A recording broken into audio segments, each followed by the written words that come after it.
देखी एक जनी के का हो नया नया गवना भई रहे। अच्छा वो औरतिया अपना बड़ा मुँह से कहतिया कि का कहतिया राजा जी, अरे हमरा के चैत के महीना में का बाजार जाए के मन करता, जरा घुमा देती तो बहुत अच्छा रही। जियो तो मर्दा कहता का करे सारा गेहूं झरता खेते में, तोरा के सुझात नहीं खे बाजार जाइबे। देखी वो औरतिया काका कोना भाव में अपना बालमु से निहोरा करतिया का कहतिया हो सुनी सभे। रामा ससुर जी के बेटी रंग रसिया, अरे जिया बाग जिया रामा घूमे हो घूमे खातिर जा हई बजरिया,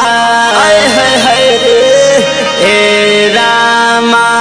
घूमे हो खातिर जिया हो हमर शेर जिया जिया घूमे खातिर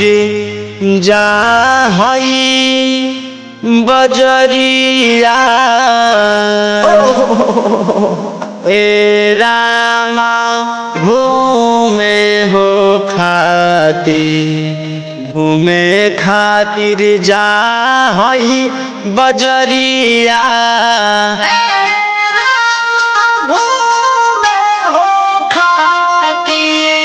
घूमे खातिर जा हई बजरिया,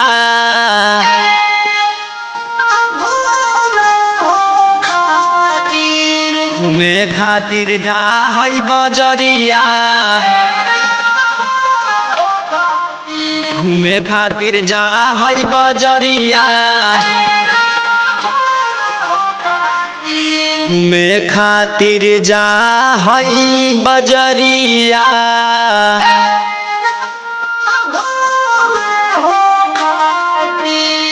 घूमे खातिर जा हई बजरिया,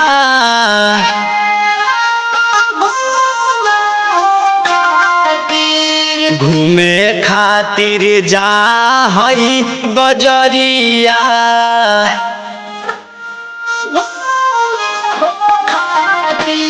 घूमे खातिर जा हई बजरिया, घूमे खातिर जा हई बजरिया, रामा ससुर जी के बेटी रंग रसिया,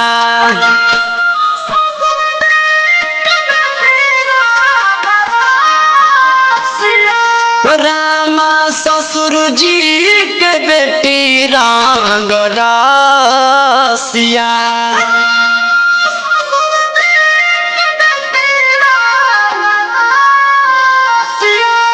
रामा घूमे हो खातिर जा हई बजरिया, घूमे खातिर जा हई बजरिया, घूमे खातिर जा हई बजरिया,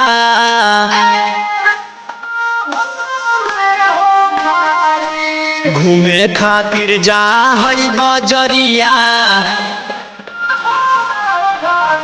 घूमे खातिर जा हई बजरिया, घूमे खातिर जा हई बजरिया, रामा ससुर जी के बेटी रंग रसिया, रामा ससुर जी के बेटी रंग रसिया, रामा घूमे खातिर जा हई बजरिया, घूमे खातिर जा हई बजरिया, घूमे खातिर जा हई बजरिया, घूमे खातिर जा हई बजरिया, घूमे खातिर जा हई बजरिया, घूमे खातिर जा हई बजरिया, घूमे खातिर जा है बजरिया घूमे खातिर जा है बजरिया घूमे खातिर जा है बजरिया घूमे खातिर जा है बजरिया घूमे खातिर जा है बजरिया घूमे खातिर जा है बजरिया घूमे खातिर जा है बजरिया घूमे खातिर जा है बजरिया घूमे खातिर जा है बजरिया घूमे खातिर जा है बजरिया घूमे खातिर जा है बजरिया घूमे खातिर जा है बजरिया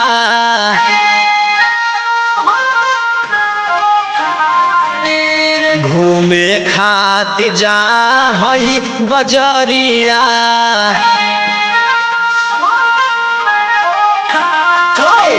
घूमे खातिर जा है बजरिया घूमे खातिर जा है बजरिया रंगा ससुर जी के बेटी रंग रसिया रामा ससुर जी के बेटी रंग रसिया